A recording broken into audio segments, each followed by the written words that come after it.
TBHD here, and this is the Samsung Galaxy S10e with a lowercase e. Still don't know what the E stands for officially. And the Galaxy S10e, it might not be a better phone on paper than the S10 and S10 Plus, but I can definitely say now that I've used it that it is a better deal. It's kind of a direct answer to the iPhone XR. They're not hiding that in any way, like it's the same price, but hardware-wise, it's kind of a step up in every direction that isn't battery. So it kind of got me thinking, why not just get the S10e? So the best way to explain the S10e is to tell you what's different versus the regular S10. I'll link the S10 review right here or below the like button for those who haven't seen it already, but it's a very similar phone.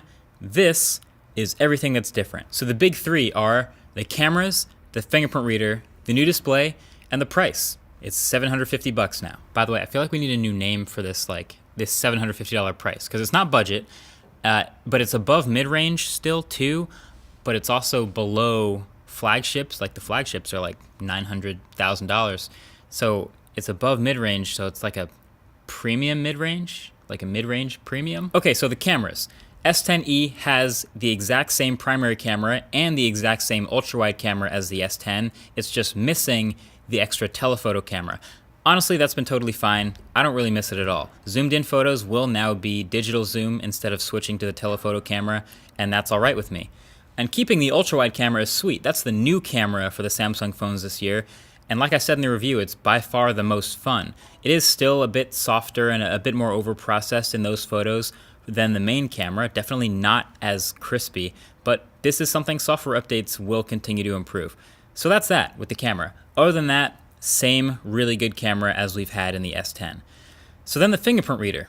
Instead of an ultrasonic fingerprint reader underneath the glass, this S10e has a good old classic capacitive fingerprint reader on the power button on the right side of the phone. And coming back from the S10 to using this again, man, it's really easy to forget how good we got at this type of fingerprint reader. It kind of became the gold standard before we started moving on from them.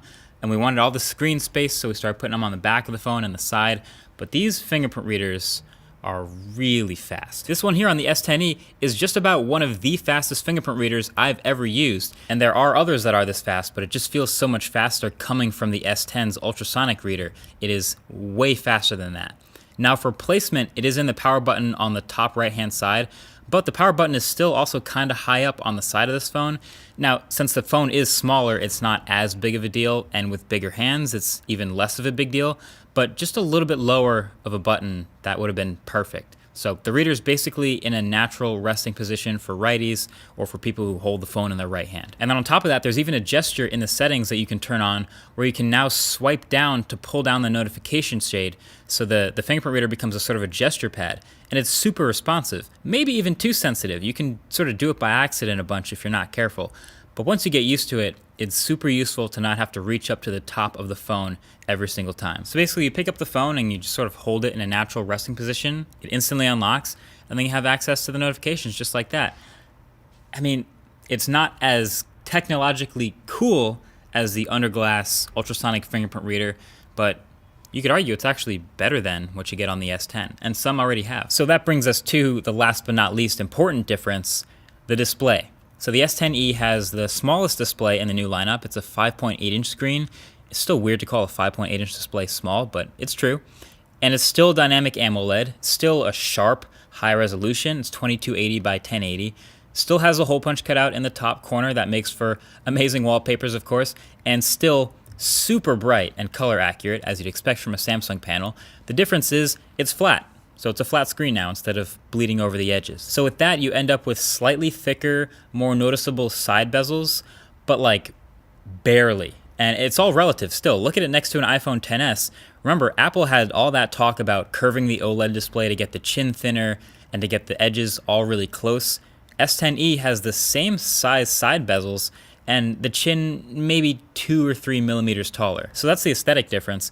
Also, one thing I noticed is the S10e doesn't let you choose your display's screen resolution like the bigger S10 does, and I'm not actually sure why. I would guess it has something to do with the pentile display matrix they're using, but either way, it's kind of set and forget out the box anyway, and it looks great. So assuming you don't hate the hole punch, this is still a fantastic display. Other little things, 6 gigs of RAM in the base model instead of 8. Not really a huge deal. I think if it was 4, You know, thanks to my concerns with the Pixel, I would probably be also concerned about this, but 6 gigs of RAM still seems like enough, and you get 8 on the upgraded model, so it's pretty close. The battery is slightly smaller. It's 3,100 milliamp hours instead of the larger ones on the larger phones, but it's also a smaller display, and as you know, that's the biggest power draw, so this is still a pretty great battery life phone. And then the color.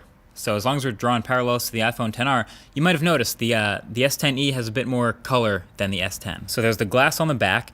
This is flamingo pink, so if you're the type to rock your phone naked, you can enjoy having an extremely bright phone. Honestly, even the red Monstro sensor and all my coloring ability through your screen probably won't do it justice. It's really pink. But not only that, the aluminum rails are colorized a little bit, so you have matching sides.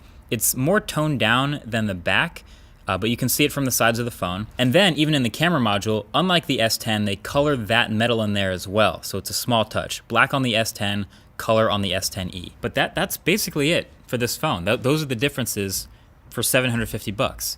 So again, on paper, is it a better phone? No. But it is a better deal. Matter of fact, feature for feature, as far as hardware, what you get, and with a much better display and a headphone jack and all these other things, ultra-wide camera, I think it's a better deal than the iPhone XR.